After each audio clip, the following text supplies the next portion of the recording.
राधे राधे, जय श्री कृष्णा। नमस्कार दोस्तों, मैं हेमलता उपाध्याय आप सभी का अपने चैनल पर बहुत बहुत स्वागत करती हूँ। दोस्तों, आज माघ मास का 21वां दिन है। आज माघ मास महाकथा सुनने से पहले हम आपको सुनाते हैं एक अनाथ बालक की कहानी। वह अनाथ बालक कैसे सम्राट बना, चलिए जानते हैं। केरल से सुधर्म नाम के एक बार एक राजा थे। धर्म पूर्वक चलना, प्रजा का पालन करना और भगवान के नाम का जप करना ही उनका स्वभाव था।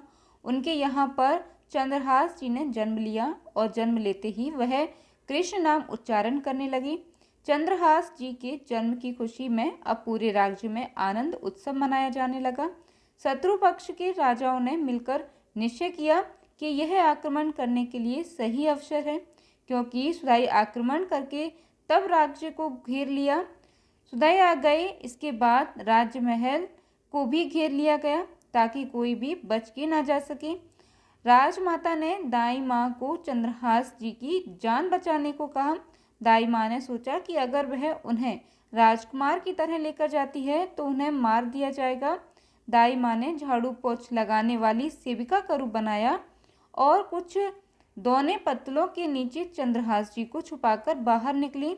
सैनिकों ने ऊपर से देखा तो वह बोली कि राजघराने से कुछ जूठे पत्तल आदि हैं, तो सैनिकों ने उन्हें जाने दिया। अब इस तरह से वह राजकुमार चंद्रहास जी को लेकर भाग गई और कुतुल्लू जा पहुंची। जो उन्होंने वहां के मंत्री दृष्टबुद्धि से प्रार्थना की कि सेवा कला में बड़ी प्रवीण हूँ और कृपा करके मुझे कुछ समय के लिए महल सेवा में रख लीजिएगा। उन्होंने चंद्रहास जी को अपना पुत्र बताया। उनकी परीक्षा ली गई। राजघराने की सेविका होने के कारण वह परम प्रवीण थी, तो उन्हें सेवा में रख लिया गया। उन्होंने अपना असली परिचय किसी को भी नहीं बताया। जब चंद्रहास जी 3 वर्ष के हुए तब दाई माँ की मृत्यु हो गई। अब उनकी देखभाल करने वाला कोई भी नहीं था। उनके मुख पर हर समय कृष्ण कृष्ण नाम चलता रहता था। अब व्योम में भटकने लगे। उनको महल से निकाल दिया गया, क्योंकि दाई माँ की सेवा के कारण ही तो उन्हें महल में रखा गया था। 3 वर्ष के बालक चंद्रहास जी को गलियों में घूमता देखकर कोई उन्हें स्नान करा देता, कोई वस्त्र पहना देता और कोई भोजन करा देता। चंद्रहास जी हर समय कृष्ण कृष्ण नाम जपते रहते। श्री देवर्षि नारद जी ने देखा कि यह बालक तो कृष्ण कृष्ण बोलता रहता है और इस बालक का हरि के अलावा कोई भी नहीं। तब नारद जी ने उन्हें बुलाकर दुलार करते हुए कहा, सुनो, मैं तुम्हें एक अमोघ वस्तु देता हूँ। नारद जी उनके लिए छोटी सी शालग्राम शिला लेकर आए थे। तो नारद जी बोले, धो के पी लेना और दिखा के खा लेना, यही तुम्हारी सेवा पद्धति है। इनको स्नान करा देना और जो कुछ भी तुम्हें मिले इनको अर्पित करके फिर खा लेना। चंद्रहास जी ने सोचा कि शालग्राम शिला को धोने, स्नान कराने और भोग लगाने के लिए कोई पात्र तो चाहिए होगा, तो उन्होंने पान की तरह शालग्राम जी को अपने मुंह में ही रख लिया। उन्होंने सोचा कि यही धुल जाएगा, चरणामृत पी लिया जाएगा और कुछ खाएंगे तो अर्पित भी हो जाएगा। अब नारद जी ने साथ ही उन्हें भगवान के मंत्र का भी उपदेश किया। मंत्री दृष्टिबुद्धि, जिसने चंद्रहास जी की दाई माँ का आश्रय दिलाया था, उनके एक पुत्र थे मदन जी, जो बहुत ही भगवत भाव वाले थे। उनकी भी एक पुत्री थी जिसका नाम था विश्या। विश्या जी का भक्तों को भोजन कराने का स्वभाव था, तो उन्होंने कई भक्तों और ब्राह्मणों जनों को भोजन के लिए बुलाया। तब चंद्रहास जी भी खेलते खेलते वहीं चले गए और वहां प्रसादी खाने लगे। उन बड़े बड़े ब्राह्मणों में एक ज्योतिषाचार्य भी थे। दृष्टबुद्धि जी ने अपनी पुत्री विश्या देखकर बताइए तो कि इसका वर कैसा होगा, उसका कैसा ऐश्वर्य होगा। तब ब्राह्मण ने आसपास दृष्टि डाली और फिर चंद्रहास जी की ओर इशारा करके बोले, वह है। इस कबर दृष्टि बुद्धि ने कहा, आपने शायद सही से देखा नहीं। देखा, यह तो दासी का लड़का है, यह भला हमारी पुत्री कबर कैसे बनेगा। ब्राह्मण बोले, मैंने तो सही ही भाग्य देखा है और दक्षिणा लेकर चले गए। अब दृष्टि बुद्धि ने विचार किया कि यह दरिद्र लड़का मेरी पुत्री का वर किस कीमत पर नहीं बन सकता। मैं इतने बड़े राज्य का महामंत्री हूँ और मेरी पुत्री का ऐसा दुर्भाग्य तो बिल्कुल नहीं होना चाहिए। अब उन्होंने निश्चय किया कि इसे आज ही मरवा डालते हैं। उन्होंने तुरंत जल्लादों को बुलाया और कहा, इस बालक को ले जाओ और जंगल में इसे मारकर इसका कोई अंग मुझे काट कर दिखाओ, ताकि मुझे विश्वास हो सके कि तुमने इसे मार डाला है। तब चंद्रहास जी इतने सुंदर, सुशील और प्यारे लगते थे कि कोई उनको मारने के लिए तैयार ही नहीं होता। इसलिए उसने शर्त रखी कि उनका कोई अंग काटकर मुझे प्रमाण के लिए दिखाया जाए। जल्लादों ने चंद्रहास जी का हाथ पकड़ा तो उनका स्पर्श करते ही उनको ऐसा दुलार आने लगा मानो जैसे कोई माँ अपने बच्चे को दुलार करती है। वह आपस में कहने लगे, भाई जीवन हो गया, लोगों को मारते मारते कोई भी पुण्य का काम नहीं किया। यह इतना सुंदर बालक जो हमारे चित्त को चुरा रहा है, इस दृष्टि बुद्धि मंत्री ने इसे मारने का आदेश क्यों दिया है? इस जन्म में ना जाने हमने कितनों को काटा है, पर पता नहीं आज क्या हो रहा है।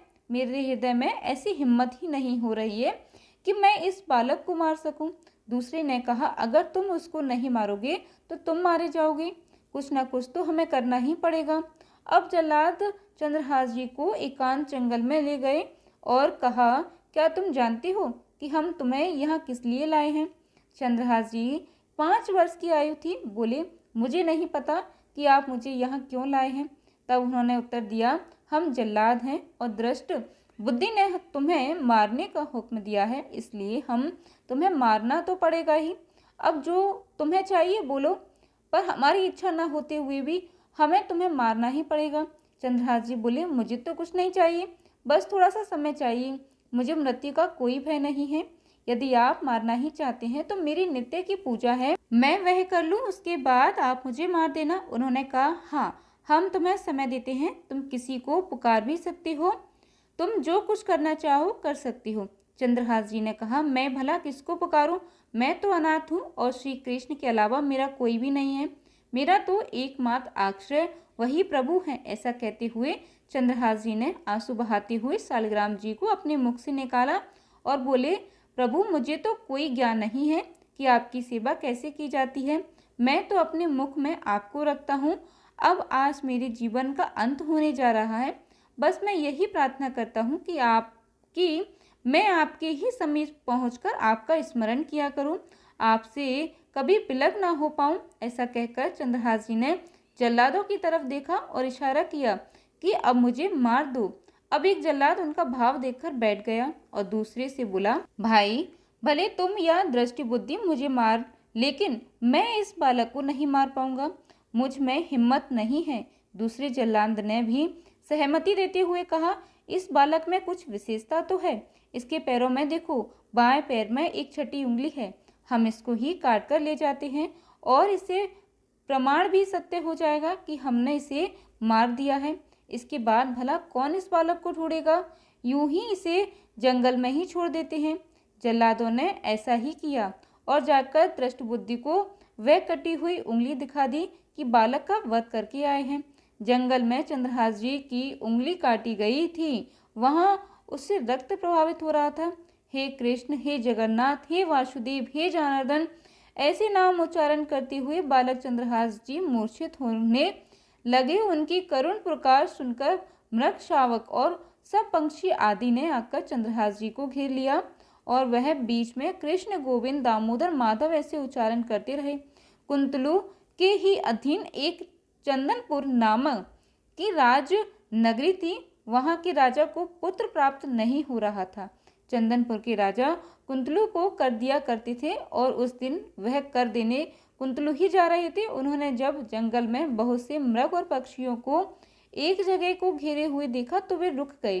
कौतूहल वंश उन्होंने जाकर देखा तो एक दिव्य तेजोमय बालक मूर्छित अवस्था में पड़ा था और उसके पैर की उंगली से रक्त बह रहा था।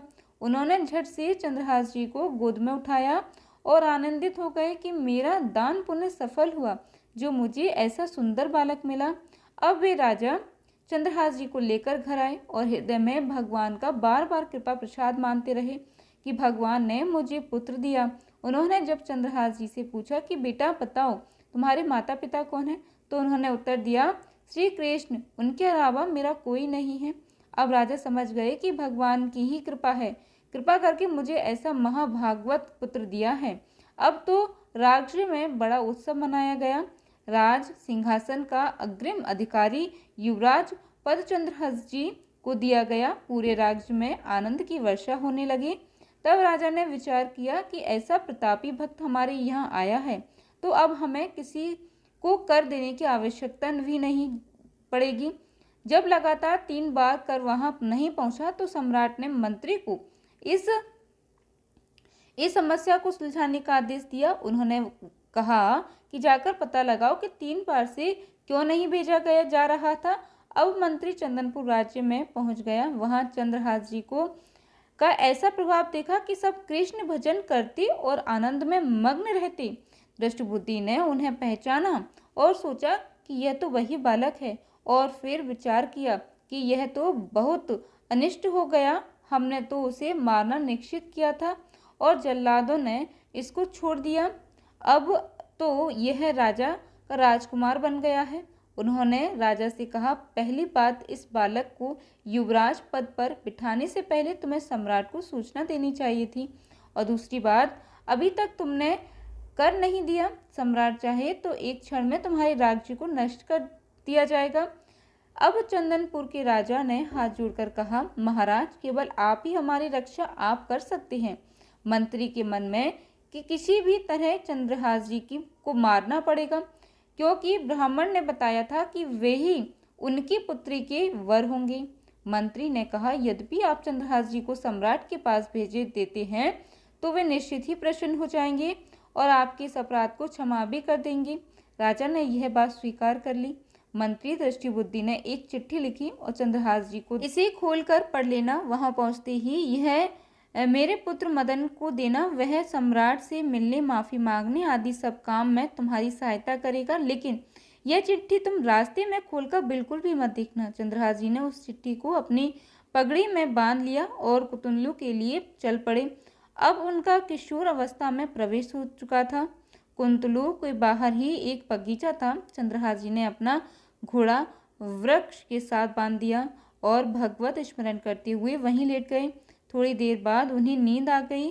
कुछ समय बाद दृष्टिबुद्धि की वही पुत्री, जिसका ज्योतिषाचार्य के अनुसार चंद्रहास जी से विवाह होना था, अपनी कुछ सहेलियों के साथ वहां आई।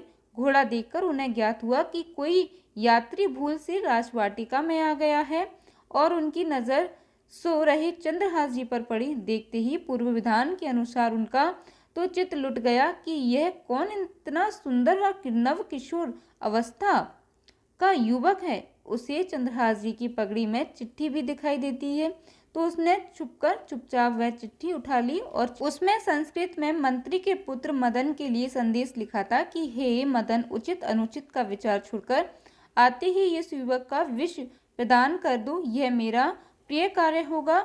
मंत्री की पुत्री ने जब यह सब पढ़ा तो उसे बड़ा दुख हुआ। उसने सोचा, पहली ही दृष्टि में इन्हें सोता हुआ देखकर मेरे प्राण इन पर समर्पित हो गए, लेकिन पिताजी तो इतने सुंदर व नव किशोर को विष देने की बात लिख रहे हैं। उसने काजल लिया और विष को विषावर दिया। अब उस पत्र का अर्थ बदल गया कि हे मदन, उचित अनुचित का विचार छोड़कर आते ही इसे विषात करो और मेरा प्रस्ताव कार्य होगा। उसने पत्र वहीं उनकी पगड़ी में वापस रख दिया और अपने घर जाकर उनकी प्रतीक्षा करने लगी। थोड़ी देर के बाद चंद्रहास जी उठे और मंत्री के घर पहुंचकर मदन जी से मिले। मदन को जब पता लगा कि चंदनपुर से पिताजी ने इनको भेजा है और यह वहां की राजकुमार हैं, तो चंद्रहास जी का हृदय से लगा लिया। चंद्रहास जी ने कहा कि आप यह पत्र दिया है। मदन ने पत्र पढ़ा। लिखा था, अभी ही इस युवक को विष प्रदान कर दो। तुरंत बिना विचार किए मदन ने पंडित बुलाकर दोनों का विवाह करा दिया। अब मंत्री अपने घर आए तो सब साज सजावट और विवाह का माहौल देखकर हैरान रह गए। किसी ने उन्हें बताया कि आपने ही तो इस विवाह का आदेश दिया था, मदन के पास चिट्ठी रखी है। मंत्री अपने घर गए और मदन से कहने लगे, तुम्हारी बुद्धि मारी गई है क्या? हमने पत्र में विवाह करने का कहाँ लिखा था? मदन ने कहा, पिताश्री, आपकी आज्ञा का उल्लंघन नहीं हुआ है। आपने ही तो मेरा नाम लिखकर मुझे बिना विचार के इस युवक को विषय देने के लिए कहा था। इसमें मेरी कोई गलती तो नहीं है। मंत्री ने जब चंद्रहास जी को दूल्हे के रूप में देखा तो क्रोध से भर गया। उसने विचार किया कि चाहे मेरी बेटी विधवा हो जाए पर मैं इसे जिंदा नहीं रहने दूंगा। अब वह चंद्रहास जी के नजदीक गया और उन्हें कहा, बहुत कृपा हुई कि आप हमारे दामाद बने। हमारे यहाँ की एक रीति है, हमारे नगर के बाहर मंदिर है, उसमें लड़की का वर अकेले पूजा करने जाता है। आपको हमारे कुल की रीति का निर्वाह करना होगा। चंद्रहास जी मान गए। वे पूजा का थाल तैयार करने लगे। दूसरी ओर मंत्री ने कई बलवान सैनिकों को भेजा और आदेश किया कि देवी पूजन के लिए जो आ रहा है तत्काल उसे काट देना। किसी भी तरह वह बचना नहीं चाहिए, नहीं तो तुम सब मारे जाओगे। सब राज सैनिक आदेश पाकर पहले ही वह वहां पहुंच गए। उसी समय वहां के चक्रवर्ती सम्राट कुछ बड़े बड़े विद्वानों और ऋषियों से बातचीत कर रहे थे। ऋषियों ने कहा, महाराज, अब आपका राज सिंहासन पर बैठना राज्य के लिए मंगल में नहीं होगा। आपका समय बदल रहा है। इस समय यदि चंद्रहास जी को सम्राट पद पर बिठा दिया जाए तो आगे अकाल नहीं पड़ेगा और प्रजा का बड़ा मंगल होगा। यह मुहूर्त आपके राज सिंहासन से हटने का है। सम्राट ने कहा, प्रजा और देश का मंगल हो इसलिए मैं इसका बिल्कुल पालन करूंगा। मदन वहीं पर बैठे हुए थे। सबने कहा, तुरंत जाओ और तुम्हारे बहनोई चंद्रहास जी को तुरंत लिवा कर लाओ। अब मदन तुरंत निकले तो सैनिकों ने उन्हें बताया कि चंद्रहास जी तो देवी पूजन के लिए नगर के बाहर जा रहे हैं। मदन जी देवी पूजा के लिए, चंद्रहास जी सम्राट पद के लिए अलग अलग दिशाओं में चले गए। इधर चंद्रहास जी का राज्याभिषेक होने लगा। वहां देवी मंदिर में दृष्ट बुद्धि के पुत्र मदन पूजा करने के लिए पहुंचे तो पहले से ही तैयारियां सैनिकों ने उन्हें काट कर फेंक दी। मंत्री का तो सारा लेख उल्टा ही हो गया। पुत्र की हत्या हो गई और चंद्रहास जी का सम्राट पद पर अभिषेक हो गया। तभी सैनिकों ने आकर मंत्री को सूचना दी कि देवी मंदिर में आपके आदेश अनुसार जो मारा गया है वह आपका पुत्र मदन था। दृष्ट बुद्धि ने सुना तो हैरान रह गया। कहा, यह कैसे संभव है? वह तो चंद्रहास था। सैनिक बोले, उनका तो सम्राट पद पर अभिषेक हो गया है। अब तो दृष्ट बुद्धि छाती पीट पीट कर खूब रोने लगा। बार बार चिल्लाने लगा, हाय मैं कितना भागी हूँ, हाय मैं कितना भागी हूँ, जो मैंने पुत्र को ही मरवा दिया। चंद्रहास जी ने सब इसके बारे में सुना तो सोचा कि मृत्यु तो मेरी निश्चित थी, फिर मदन को मेरी मृत्यु कैसे प्राप्त हुई। वह तुरंत गए और मदन के शव को सामने रखकर उन्हें भगवान का ध्यान किया। भगवान का स्मरण करते हुए मदन के शव पर हाथ फेरा तो वे जीवित हो गए। यह घटना दृष्टि बुद्धि को पता नहीं थी।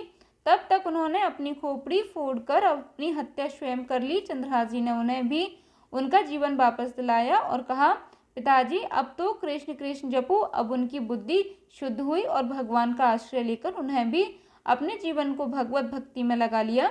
तो यह थी आज की कथा। सभी मिलकर प्रेम से बोलिए, भक्त चंद्रहास जी की जय। प्रिय दोस्तों, अब सुनिए आज का अध्याय।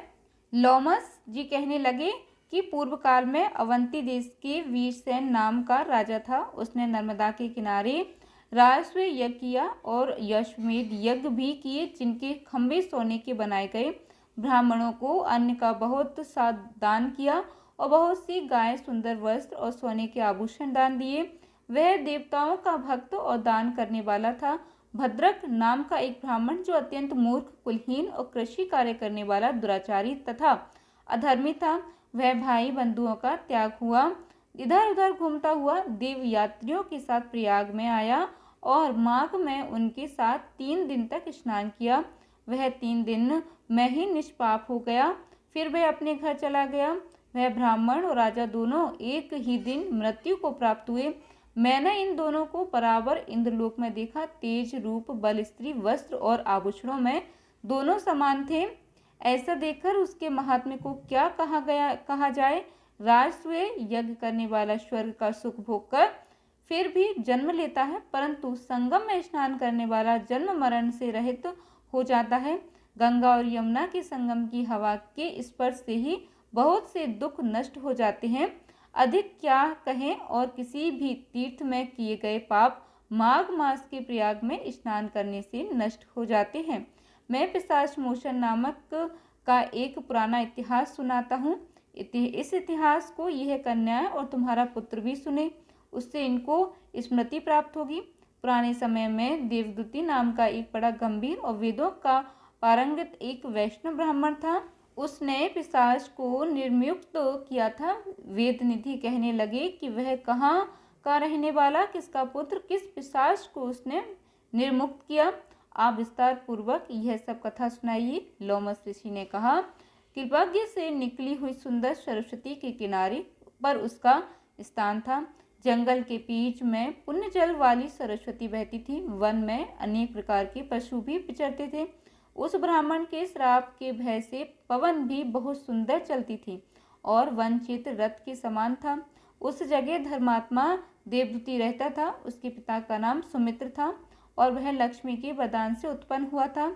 वह सदैव आत्मा को स्थिर रखता, गर्मी में अपने नेत्र सूर्य की तरफ रखता, वर्षा में खुली जगह पर तपस्या करता, हेमंत ऋतु में शाश्वत सरोवर में बैठता और त्रिकाल संध्या करता। जितेंद्रिय और सत्यवादी भी था। अपने आप गिरे हुए फल और पत्तियों का भोजन करता था। उसका शरीर सूखकर हड्डियां मात्र रह गई थीं। इस प्रकार उसको तप करते हुए वहां पर 1000 वर्ष बीत गए। तप के प्रभाव से उसका शरीर अग्नि के समान प्रज्वलित था। विष्णु की प्रसन्नता से ही वह सब कर्म करता था। दधीची ऋषि के वरदान से भी श्रेष्ठ वैष्णव हुआ था।